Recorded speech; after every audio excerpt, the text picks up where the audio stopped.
ಆತ್ಮೀಯ ಬಂಧುಗಳೇ, ಹೇಗಿದ್ದೀರಾ ಎಲ್ಲರೂ? ಸ್ನೇಹಿತರೆ ನೋಡಿ, ಈಗ ಹಿಂದಿನ ವರ್ಷ ಸಾಕಷ್ಟು ಸೋಷಿಯಲ್ ಮೀಡಿಯಾದಲ್ಲಿ ಚರ್ಚೆ ಆಗಿದ್ದಂತಹ ವಿಷಯ ನಮ್ಮ ನಿರ್ದೇಶಕ ಜೋಗಿ ಪ್ರೇಮ್ ಅವರ ಒಂದು ಎಮ್ಮೆಯ ವಿಚಾರ ಸಾಕಷ್ಟು ಚರ್ಚೆ ಆಗಿತ್ತು. ಅಂತಂದರೆ ಎಮ್ಮೆಯನ್ನು ಕೊಡ್ತೀವಿ ಅಂತಂದರೆ ನೋಡಿ, ಎಮ್ಮೆ ಅಂತಂದರೆ ನಾರ್ಮಲ್ ನಮ್ಮ ಥರದ ಎಮ್ಮೆ ಅಲ್ಲ, ಗುಜರಾತಿನ ತಳಿಯ ಎಮ್ಮೆ ಅಂತಕ್ಕಂಥದ್ದು ನಾವು ಇಲ್ಲಿ ಹೇಳ್ಬೋದು. ಗುಜರಾತಿನ ತಳಿಯ ಎಮ್ಮೆ ಕೊಡ್ತೀನಿ ಅಂತ ಅಂದ್ಬಿಟ್ಟು 4.5 ಲಕ್ಷ ಹಣವನ್ನು ಪಡ್ಕೊಂಡು ಫೋನ್ ನಂಬರ್ ಸ್ವಿಚ್ ಆಫ್ ಮಾಡ್ಕೊಂಡ್ಬಿಟ್ಟಿದ್ರಂತೆ. ಯಾರು ಸ್ವಿಚ್ ಆಫ್ ಮಾಡ್ಕೊಂಡಿದ್ರು, ಯಾರು ಹಾಗಾದರೆ ಯಾಮರ್ಸಿದ್ದು ಅಂತ ಕೂಡ ಈಗಲೂ ಕೂಡ ಎಷ್ಟೋ ಜನಕ್ಕೆ ಡೌಟ್ ಬರ್ಬೋದು. ಹಾಗಾದರೆ ಏನಾಯಿತು ಮುಂದೆ? ಪ್ರೇಮ್ ಅವರು ಕೂಡ ಸುಮ್ಮನೆ ಆಗಿಬಿಟ್ರ? ಚಂದ್ರ ಲೇಔಟ್ ಪೊಲೀಸ್ ಸ್ಟೇಷನ್ಲೂ ಕೂಡ ಕಂಪ್ಲೇಂಟ್ ಕೊಟ್ಟಿದ್ರಂತೆ.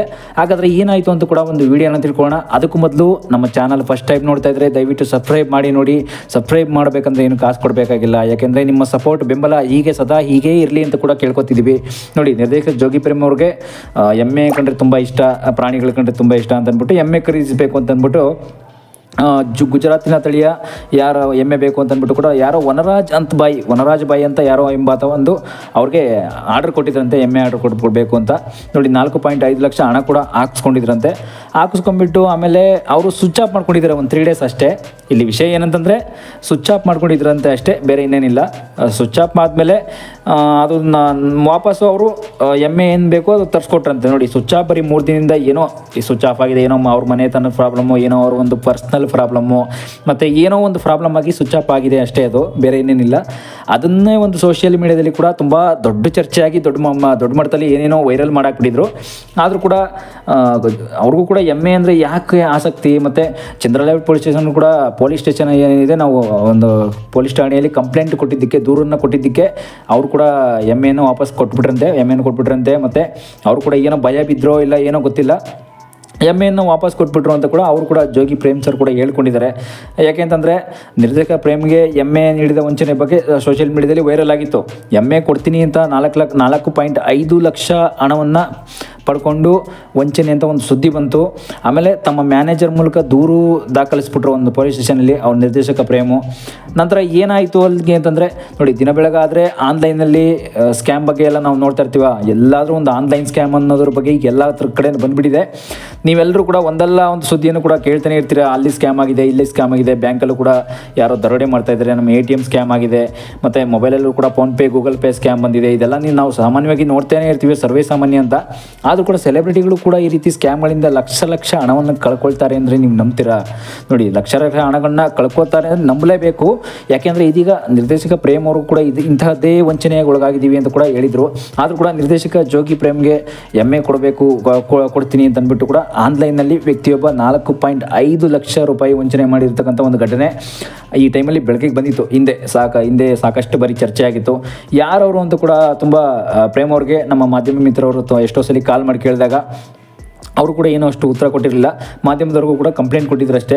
ಆಮೇಲೆ ಮುಂದೆ ಏನು ಚರ್ಚೆ ಆಗುತ್ತೆ ನೋಡಿ, ಎಮ್ಮೆಯನ್ನು ವಂಚನೆ ಮಾಡಿದ್ದವನು ಕೂಡ ಯಾರವನು ಕೂಡ ಅಂತ ಕೂಡ ಅವ್ರ ಫೋಟೋನು ಕೂಡ ಸಿಗೋಕ್ಕಾಗಲಿಲ್ಲ. ಪೊಲೀಸ್ ಸ್ಟೇಷನ್ಗೆ ದೂರು ಕೊಟ್ಟಿರ್ತಾರೆ ಅಷ್ಟೇ. ನೋಡಿ, ಠಾಣೆಯಲ್ಲಿ ದೂರು ದಾಖಲೆ ಮಾಡಿದ್ದೀವಿ ಅಂತ ಕೂಡ ಮಾಧ್ಯಮದವ್ರಿಗೆ ಹೇಳ್ಕೊಳ್ತಾರೆ ಅಷ್ಟೇ. ಆದರೆ ಮತ್ತೆ ಬೇರೆ ಯಾರ್ಯಾರಿಗೂ ಕಾಲ್ ಮಾಡಿ ವಿಚಾರಿಸ್ತಾರಷ್ಟೇ, ಮಗ ಈ ಥರ ಹಿಂಗೆ ಮಾಡಿದ್ದಾನೆ, ಸ್ವಿಚ್ ಆಫ್ ಮಾಡ್ಕೊಂಡಿದ್ದಾನೆ ಅಷ್ಟೇ, ನೋಡೋಣ ಇನ್ನೂ ಸ್ವಲ್ಪ ದಿನ ಕಾಯೋಣ ಅಂತ ಕೂಡ ಹೇಳಿರ್ತಾರೆ ಅಷ್ಟೇ. ಈಗ ಸ್ವಲ್ಪ ದಿನ ಕಾಯೋಣ ಏನಾಗುತ್ತೆ, ಮತ್ತು ಅವನೇನಾರು ರಿಟರ್ನ್ ಕಾಲ್ ಮಾಡ್ತಾನ, ಈಗ ಮತ್ತೇನಾರು ನಾವೇ ಅಲ್ಲಿ ಗುಜರಾತ್ಗೆ ಹೋಗ್ಬೇಕಾ ಅಂತ ಅನ್ನೋದ್ರ ಮೂಲಕ ತುಂಬ ಕಾಯ್ತಿರ್ತಾರಷ್ಟೇ. ಆಮೇಲೆ ಕೊನೆಗೆ ಚಂದ್ರ ಲೇಔಟಲ್ಲಿ ಪೊಲೀಸ್ ಸ್ಟೇಷನಲ್ಲಿ ದೂರು ಕೊಟ್ಟ ತಕ್ಷಣ ಅವ್ನು ಮತ್ತೆ ಬಂದು ವಾಪಸ್ಸು ಎಮ್ಮೆಗಳನ್ನ ಕೊಡ್ತಾನಂತೆ. ನೋಡಿ, ಈ ರೀತಿ ಒಂದು ಸಣ್ಣ ವಿಷಯ ಅಷ್ಟೇ ಇದೆಲ್ಲ.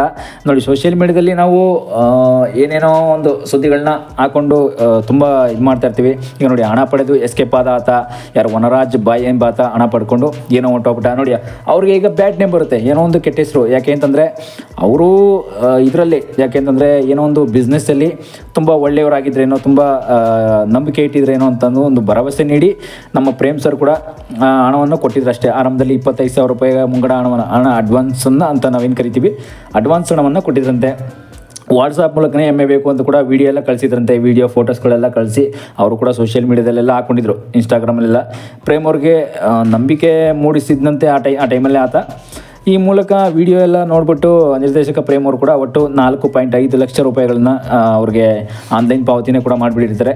ಆದರೆ ಒಂದು ವಾರದೊಳಗೆ ಎಮ್ಮೆಗಳನ್ನು ತಲುಪಿಸುವ ಒಂದು ಭರವಸೆ ನೀಡಿದ್ರಿಂದ ವನರಾಜ್ ಅವರು ಎಮ್ಮೆಗಳನ್ನು ಒದಗಿಸಿದೆ. ಒಂದು 3 ದಿನ ಅಂದರೆ ಎಮ್ಮೆಗಳನ್ನ ಕೊಡ್ದೇನೆ ಹಣವನ್ನು ಕೂಡ ವಾಪಸ್ ಕೊಡ್ದೇ ಎಸ್ಕೇಪ್ ಆಗಿಬಿಟ್ಟಿದ್ದೇನೆ ಅಂತ ಅಂದ್ಬಿಟ್ಟು ಕೂಡ ಒಂದು 3 ದಿನ ಇದೇ ಚರ್ಚೆ ಆಗಿತ್ತು. ಅಂದರೆ ಒಂದು 3 ದಿನ ಅಂತ ಅನ್ನೋದಕ್ಕಿಂತ ಒಂದು 3 ದಿನ ಅವನು ಸ್ವಿಚ್ ಆಫ್ ಕೂಡ ಮಾಡ್ಕೊಂಡಿದ್ದ ಅಂತ ಕೂಡ ಹೇಳಲಾಗುತ್ತೆ. ಆದರೆ ಅವನು ವಿಳಾಸ ಕೂಡ ಕರೆಕ್ಟಾಗಿ ಪ್ರೇಮ್ ಅವರು ಕೂಡ ತೊಗೊಂಡಿರಲಿಲ್ಲ. ಎಲ್ಲಿ ಗುಜರಾತ್ ಮೂಲನೋ ಯಾವ ಮೂಲನೋ ಅವ್ರು ಹಿಂದಿಯವರೋ ಯಾರೋ ಗೊತ್ತಿಲ್ಲ. ಅದನ್ನೆಲ್ಲ ತೊಗೊಳ್ದೇ ಇದ್ದಾಗ ನಾವು ಇಂಥ ಒಂದು ಸಂದರ್ಭವನ್ನು ಎಲ್ಲರೂ ಕೂಡ ಎದುರಿಸಲೇಬೇಕಾಗುತ್ತೆ. ಈಗ ಜೋಗಿ ಪ್ರೇಮ್ ಅವ್ರು ಮಾತ್ರ ಅಲ್ಲ, ಎಲ್ಲರೂ ಕೂಡ ಅಷ್ಟೇ ನೋಡಿ, ಒಂದು ವಿಳಾಸವನ್ನು ತೊಗೋಬೇಕು, ಕರೆಕ್ಟಾಗಿ ಅವ್ರ ಮೊಬೈಲ್ ನಂಬರು ಮತ್ತು ಅವ್ರ ಫೋಟೋಗಳು ಎಲ್ಲರೂ ಕೂಡ ತೊಗೋಬೇಕು. ಈಗ ನೋಡಿ ಆನ್ಲೈನ್ ಸ್ಕ್ಯಾಮ್ ಕೂಡ ತುಂಬ ಜನಗಳ ಹತ್ರ ನಡೀತಾ ಇದೆ. ಎಷ್ಟೋ ಜನ ಕಾಲ್ ಮಾಡಿ ಅವರ ಒಂದು ಆಧಾರ್ ಕಾರ್ಡ್ ಕಳಿಸ್ಕೊಳ್ಳೋಂಥದ್ದು, ನಾವು ಬ್ಯಾಂಕಿಂದ ಕಾಲ್ ಮಾಡಿದ್ದೀವಿ, ಈ ರೀತಿ ನಾವು ಬ್ಯಾಂಕಿಂದ ಕಾಲ್ ಮಾಡಿರೋದ್ರಿಂದ ಆಧಾರ್ ಕಾರ್ಡು ನಿಮ್ದು ಕಳಿಸಿ, ನಿಮ್ಮದು ವೆರಿಫಿಕೇಷನ್ ಮಾಡಬೇಕು ಮತ್ತು ನಿಮ್ಮದು OTP ಬರುತ್ತೆ ಅಂತೇಳಿ ಅಂತೆಲ್ಲ ಎಷ್ಟೋ ಜನ ಸ್ಕ್ಯಾಮ್ ಮೂಲಕ ಆನ್ಲೈನ್ ಸ್ಕ್ಯಾಮ್ ಮೂಲಕ ಮಾಡ್ತಾ ಇರ್ತಾರೆ. ಇದನ್ನೆಲ್ಲ ದಯವಿಟ್ಟು ನೀವು ಸಾಕಷ್ಟು ಅವಾಯ್ಡ್ ಮಾಡ್ಕೊಳ್ಳಿ, ನಂಬೋಕೆ ಹೋಗ್ಬಿಡಿ. ಯಾಕೆಂತಂದರೆ ಎಷ್ಟೋ ಜನ ಈಗ ಆನ್ಲೈನ್ ಸ್ಕ್ಯಾಮ್ ಅಂತೂ ತುಂಬ ಬಿಸ್ನೆಸ್ ಮಾಡ್ಕೊಂಡ್ಬಿಟ್ಟಿದ್ದಾರೆ. ಅದನ್ನ ಎಷ್ಟೋ ಜನ ಬಕ್ರಾಗಳು ಸಿಕ್ಕರೆ ಸಾಕು ನಮ್ಮ ಜನಗಳು ಬಕ್ರ ಆಗಿಬಿಡ್ತಾರೆ. ಅಂದರೆ ಒಂದು ವಿಷಯ ಸಿಕ್ಕರೆ ಸಾಕು, ಒಂದೇನೋ ಈಗ ನಮ್ಮ ಅಕೌಂಟ್ಗೆ ಇಷ್ಟು 20,000 20 ಲಕ್ಷ ದುಡ್ಡು ಬರ್ತಾ ಇದೆ ಅಂದರೆ ಸಾಕು, ಏನೋ ಖುಷಿಯಲ್ಲಿ ನಾವು ಅವ್ರಿಗೆ ಒಂದು OTP ಕೇಳಿದ್ರೆ ಸಾಕು ಕೊಟ್ಟುಬಿಡ್ತೀವಿ, ಬೇರೆ ಇನ್ನೇನೋ ಕೇಳಿದ್ರೆ ಸಾಕು ಕೊಟ್ಟುಬಿಡ್ತೀವಿ. ಇದೇ ರೀತಿ ಒಂದು ಸ್ಕ್ಯಾಮ್ ಎಲ್ಲ ಹಿಂಗಾಗಿರೋದ್ರಿಂದ ಈ ಥರ ಎಲ್ಲ ಸ್ಕ್ಯಾಮ್ಗಳು ತುಂಬ ನಡೀತಾನೆ ಇರುತ್ತೆ. ನೋಡಿ ಸೋಷಿಯಲ್ ಮೀಡಿಯಾದಲ್ಲಂತೂ ಇದು ಸಾಕಷ್ಟು ಚರ್ಚೆ ಆಗ್ತಾ ಇರುತ್ತೆ. ಈಗ ಲಾಸ್ಟ್ ಟೈಮ್ ಕೂಡ ಇವರು ವನರಾಜ್ ಅಂತಕ್ಕಂಥವ್ರು ತಮ್ಮ ಮೊಬೈಲ್ ಸ್ವಿಚ್ ಆಫ್ ಮಾಡ್ಕೊಂಡಿದ್ದರಿಂದ ಈ ವಂಚನೆ ಬಗ್ಗೆ ಇದೀಗ ಪ್ರೇಮ್ ಅವರು ಕೂಡ ತಮ್ಮ ಮ್ಯಾನೇಜರ್ ಕೂಡ ವಿಚಾರಿಸಿ ಅವರು ಪೊಲೀಸ್ ಸ್ಟೇಷನಲ್ಲಿ ದೂರು ನೀಡಿದ್ರಿಂದ ಇದೆಲ್ಲ ಒಂದು ಅಲ್ಲಿಗಲ್ಲಿಗೆ ಬಗೆಹರಿತು. ನೋಡಿ ಪೊಲೀಸ್ ಸ್ಟೇಷನಲ್ಲಿ ಹೋಗಿ ದೂರು ಕೊಟ್ಟಿರೋದ್ರಿಂದ ವಾಪಸ್ ಅವರು ಎಮ್ಮೆಯನ್ನು ತರ್ಸ್ಕೊಟ್ಬಿಟ್ರಂತೆ. ಅಂದರೆ ಪೊಲೀಸವರು ಅಕಸ್ಮಾತ್ ಏನಾದರೂ ಕಾಲ್ ಮಾಡಿ ವಿಚಾರಿಸಿದ್ರ, ಇಲ್ಲ ಅವ್ರ ಮೊಬೈಲ್ ನಂಬರ್ ಏನಾದರೂ ಟ್ರ್ಯಾಕ್ ಮಾಡಿದ್ರ, ಆ ರೀತಿ ಏನಾದರೂ ಇದ್ದೇ ಇರುತ್ತೆ. ಅಲ್ಲಿ ಪೊಲೀಸ್ ಸ್ಟೇಷನಲ್ಲಿ ಒಂದು ಏನಾದರೂ ಇದ್ದೇ ಇರುತ್ತೆ, ಇಲ್ಲ ಅಂತಲ್ಲ. ನೋಡಿ ನಿರ್ದೇಶಕ ಜೋಗಿ ಪ್ರೇಮ್ ಅವರು ಕೂಡ ಹೈನುಗಾರಿಕೆಯಲ್ಲಿ ಆಸಕ್ತಿ ತುಂಬ ಇದೆ ಅವರಿಗೆ. ಈ ಉದ್ದೇಶಕ್ಕಾಗಿ ಎಮ್ಮೆ ಬೇಕು, ಹಸು ಬೇಕು ಅಂತೆಲ್ಲ ತುಂಬ ಅವರು ಕೃಷಿ ಸಂಬಂಧಿಸಿದ ಒಂದು ಚಟುವಟಿಕೆಗಳಲ್ಲಿ ತುಂಬ ತೊಡಗಿಸ್ಕೊಳ್ತಾರೆ. ಯಾಕೆಂದರೆ ಅವ್ರ ಫಾರ್ಮ್ ಹೌಸ್ ಬಗ್ಗೆ ಲಾಸ್ಟ್ ಟೈಮ್ ಕೂಡ ವಿಡಿಯೋ ಮಾಡಿದ್ದೆ. ಅವರು ಒಂದು ಫಾರ್ಮ್ ಹೌಸಲ್ಲಿ ಏನೇನೆಲ್ಲ ಗುರಿ ಇಟ್ಕೊಂಡಿದ್ದಾರೆ, ಅವ್ರ ಅಮ್ಮನ ತೋಟದಲ್ಲಿ ಏನೇನೆಲ್ಲ ಒಂದು ಉದ್ದೇಶದಿಂದ ಫಾರ್ಮ್ ಹೌಸನ್ನು ಓಪನ್ ಮಾಡಿದ್ದಾರೆ. ಇದೆಲ್ಲ ಒಂದು ನಿರ್ಧಾರ ಅಂತಂದರೆ ಸುಮ್ಮನೆ ಅಂತಲ್ಲ, ಒಂದೊಂದು ವಂಚನೆ ಮೋಸ ಅಂತ ನಾವೇನು ಕರಿತೀವಿ ಅದೆಲ್ಲ ಎಲ್ಲರ ಒಂದು ಜೀವನದಲ್ಲಿ ಇರ್ತಕ್ಕಂಥದ್ದು. ಯಾರು ಎಷ್ಟೇ ಆದರೂ ಕೂಡ ಅಷ್ಟೇ ಸ್ಕ್ಯಾಮ್ ಅಂತ ಬಂದಾಗ ಎಷ್ಟೋ ಜನ ಈಗ ಆನ್ಲೈನ್ ಮೂಲಕ ಸ್ಕ್ಯಾಮ್ ಮಾಡ್ತಾ ಇರೋದ್ರಿಂದ ದಯವಿಟ್ಟು ನೀವು ಕೂಡ ಅವಾಯ್ಡ್ ಮಾಡ್ಕೊಳ್ಳಿ ಸ್ಕ್ಯಾಮನ್ನು. ಎಲ್ಲೂ ಕೂಡ ಯಾಮಾರೋದಕ್ಕೆ ಹೋಗಬೇಡಿ. ಎಷ್ಟೋ ಜನ ನಮ್ಮ ಫ್ರೆಂಡ್ ಕೂಡ ಅಮೆಜಾನಲ್ಲಿ ಕೆಲಸ ಮಾಡ್ತಿರ್ತಕ್ಕಂಥ ವ್ಯಕ್ತಿ ಕೂಡ ಇದೇ ರೀತಿ ಹೇಳಿದ್ದು. ನನಗೂ ಕೂಡ ಇದೇ ರೀತಿ ಕಾಲ್ ಬಂದಿತ್ತು. ನಾನು ಕೂಡ ಒಂದು 5,000 ಕೊಟ್ಟು ಮೋಸ ಹೋದೆ ಅಂತ ಕೂಡ ಹೇಳ್ಕೊಂಡಿದ್ದ. ಯಾಕೆಂದರೆ 5,000 ಯಾವ ರೀತಿ ಮೋಸ ಹೋದ ಅಂತ ಅಂದರೆ ಅವನು ಈಗ ನೋಡಿ, ಈಗ ಸದ್ಯಕ್ಕೆ ಈಗ ಜೋಗಿ ಪ್ರೇಮ್ ಅವರು ವಿಷಯ ಅಂತೂ ಇಲ್ಲಿಗೆ ಕ್ಲಿಯರ್ ಆಯಿತು. ಈಗ ನೋಡಿ ಸ್ಕ್ಯಾಮ್ ಬಗ್ಗೆ, ಆನ್ಲೈನ್ ಸ್ಕ್ಯಾಮ್ ಮಾತ್ರ ಹೇಗೆ ನಡೀತಾ ಇದೆ, ಏನೇನು ಆಗ್ತಿದೆ ಸ್ಕ್ಯಾಮಲ್ಲಿ, ಆದರೂ ಕೂಡ ಅಂಥದ್ದೆಲ್ಲ ಏನಂತಂದರೆ ವಿಷಯಗಳು ಆನ್ಲೈನಲ್ಲಿ ನಮಗೆ ಒಂದು ಕಾಲ್ ಬರುತ್ತೆ ಅಥವಾ ಒಂದು ಮೆಸೇಜ್ ಬರುತ್ತೆ, ಲಿಂಕ್ ಬರುತ್ತೆ, ಆ ಲಿಂಕನ್ನು ಕ್ಲಿಕ್ ಮಾಡಿ ಅಂತ ಹೇಳ್ತಾರೆ ಅವರೇ. ಇಲ್ಲ ನಾವೇ ಏನೋ ಒಂದು ಆ ಥರದಿಂದ ಏನೋ ದುಡ್ಡು ಬಂತೇನೋ, ಏನೋ ನಮ್ಮ ಅಕೌಂಟಿಗೆ ದುಡ್ಡು ಬಂತೇನೋ ಅಂತ ಲಿಂಕ್ ಕ್ಲಿಕ್ ಮಾಡಿದ್ರೆ ಸಾಕು, ನಮ್ಮ ಅಕೌಂಟಿಂದ ಅಲ್ಲಿ ದುಡ್ಡು ಕಟ್ಟಾಗೇ ಬಿಟ್ಟಿರುತ್ತೆ. ನೋಡಿ ನಮ್ಮ ಅಕೌಂಟಲ್ಲಿ ಒಂದು ಸಣ್ಣ ಲಿಂಕ್ ಬಂದುಬಿಟ್ರೆ ಸಾಕು, ದುಡ್ಡು ಕಟ್ಟಾಗುವಂಥ ಮಟ್ಟಕ್ಕೆ ಬಂದುಬಿಟ್ಟಿದ್ದೀವಿ ನಾವು ಆನ್ಲೈನ್ ಸ್ಕ್ಯಾಮಲ್ಲಿ ಅಂತಂದರೆ. ಈಗ ನೋಡಿ ನಮ್ಮ ಮೊಬೈಲಲ್ಲೂ ಅಷ್ಟೇ, ಸ್ಮಾರ್ಟ್ಫೋನ್ ಈಗ ಸ್ಮಾರ್ಟ್ಫೋನ್ ತೊಗೊಂಡು ಯೂಸ್ ಮಾಡ್ತಾಯಿದ್ದೀವಿ. ಮೊದಲೆಲ್ಲ ಈ ಥರ ಸ್ಮಾರ್ಟ್ಫೋನ್ ಇರಲಿಲ್ಲ ಒಂದು 10 ವರ್ಷದಿಂದ. ಈಗ ಸ್ಮಾರ್ಟ್ಫೋನ್ ತುಂಬ ಖುಷಿಯಾಗಿದ್ದೀವಿ ಅಂತ ನಾವು ಖುಷಿಪಟ್ಟರೆ ಅದು ನಿಮ್ಮ ಜೀವನವನ್ನೇ ಕಳ್ಕೊಂಡ್ಬಿಡ್ತೀರ ನೀವು. ಎಲ್ಲ ಕಡೆ ಅಷ್ಟೇ ಆನ್ಲೈನ್ ಸ್ಕ್ಯಾಮ್ ಅಂತೂ ಈಗ ತುಂಬ ಕಡೆ ನಡೀತಾ ಇರೋದ್ರಿಂದ ನೋಡಿ ಮೋದಿಯವರು ಕೂಡ ಇದಕ್ಕೆ ತುಂಬ ಎಚ್ಚರ ಕೊಟ್ಟರು. ಯಾಕೆಂದರೆ ಆನ್ಲೈನನ್ನು ತಂದಿದ್ದೇ ಮೋದಿಯವರು. ಆದರೂ ಕೂಡ ಇದರಲ್ಲಿ ತುಂಬ ಭಾಗಿಯಾಗಬೇಕಾದಂಥದ್ದು ನಮ್ಮ ಜನಗಳ ಒಂದು ಕರ್ತವ್ಯ. ನಮ್ಮ ಜನಗಳು ಅಷ್ಟೇ, ಅದರಲ್ಲೂ ಕೂಡ ಹಳ್ಳಿ ಕಡೆ ಜನಗಳಂತೂ ತುಂಬ ಅಲರ್ಟ್ ಆಗೇ ಇರಬೇಕು. ಈಗ ನೋಡಿ ಆನ್ಲೈನ್ ಸ್ಕ್ಯಾಮಲ್ಲಂತೂ ತುಂಬ ಅಲರ್ಟ್ ಆಗಲಿಲ್ಲ ಅಂದರೆ ಎಷ್ಟೋ ಜನಗಳು ಈಗ ಮೋಸ ಕೂಡ ಮಾಡೋದು ಮಾತ್ರ ಅಲ್ಲ. ಈಗ ನೋಡಿ ಜೋಗಿ ಪ್ರೇಮ್ ಅವರು ಕೂಡ ಹಿಂದೆ ಎಲ್ಲ ಎಮ್ಮೆ ತೊಗೊಂಡು ಅದು ಕೂಡ ಎಮ್ಮೆಯಲ್ಲಿ ಕೂಡ ಎಷ್ಟು ಮೋಸವಾಗಿದ್ದರು. ಅಂದರೆ ಮೋಸವಾಗಿದ್ದರು ಅಂತಂದರೆ ಒಂದು 3-4 ದಿನ ಸ್ವಿಚ್ ಆಫ್ ಮಾಡಿಕೊಂಡ್ರೆ ಎಲ್ಲರಿಗೂ ಕೂಡ ಅಷ್ಟೇ ಡೌಟ್ ಬಂದೇ ಬರುತ್ತೆ. ಈಗ ನಮಗೂ ಅಷ್ಟೇ ನಿಮಗೂ ಅಷ್ಟೇ ಏನೋ ಒಂದು ಇನ್ನು ಕೊಡ್ತೀವಿ ಅಂತ ಅಂದ್ಬಿಟ್ಟು ನಂಬಿಸ್ಬಿಟ್ಟು ಈ ರೀತಿ ಏನೋ ಹಿಂಗೆ ಯಾಮಾರಿಸಿದ್ದಾರೆ ಅಂತಂದರೆ ಅದೆಲ್ಲ ನೋಡಿ. ಅವ್ರ ಫೋಟೋನು ಕೂಡ ಇಲ್ಲ, ಒಂದು ಸ್ವಂತ ಫೋಟೋ ಇಲ್ಲ, ಒಂದು ಮೊಬೈಲ್ ನಂಬರ್ ಇದೆ ಅಷ್ಟೇ. ಅವರು ಗುಜರಾತ್ ಮೂಲದ ಯಾವ ಮೂಲದವರು ಎಲ್ಲಿ ಅವರು ಅಂತ ಗೊತ್ತಿಲ್ಲ, ಸುಮ್ಮನೆ ಏನೋ ಒಂದು ಫ್ರೆಂಡ್ಲಿಯಾಗಿ ಮಾಡ್ಕೊಂಡಿದ್ದಾರೆ. ಎಮ್ಮೆ ತರಿಸ್ಕೊಡ್ತೀವಿ ಒಂದು ಮಾತು, ಒಂದು ನಂಬಿಕೆ ಇದೆ ಅಷ್ಟೇ. ನಂಬಿಕೆ ವಿಶ್ವಾಸವನ್ನು ಉಳಿಸ್ಕೋಬೇಕು ಅಂತ ಕೂಡ ಅವರು ಭರವಸೆ ಮೇಲೆ ದುಡ್ಡು ಹಾಕಿದ್ದಾರೆ ಅಷ್ಟೇ. ಆದರೆ ಆ ವ್ಯಕ್ತಿ ದುಡ್ಡು ಹಾಕಿದೆ ತಡ ಆಲ್ರೆಡಿ ಸ್ವಿಚ್ ಆಫ್ ಮಾಡ್ಕೋತಾನೆ ಅಂತಂದರೆ ಏನರ್ಥ ನೋಡಿ. ಸ್ವಿಚ್ ಆಫ್ ಮಾಡಿಕೊಂಡು ಈ ಕಡೆ ಎಮ್ಮೆನೂ ಕೊಟ್ಟಿಲ್ಲ, ಈ ಕಡೆ ಲಕ್ಷ ದುಡ್ಡು ಕೂಡ ವಾಪಸ್ ಕೊಟ್ಟಿಲ್ಲ ಅಂತಂದರೆ ಅದು ನಮಗಲ್ಲ ಎಲ್ಲರಿಗೂ ಕೂಡ ಒಂದು ಡೌಟ್ ಬರುತ್ತೆ.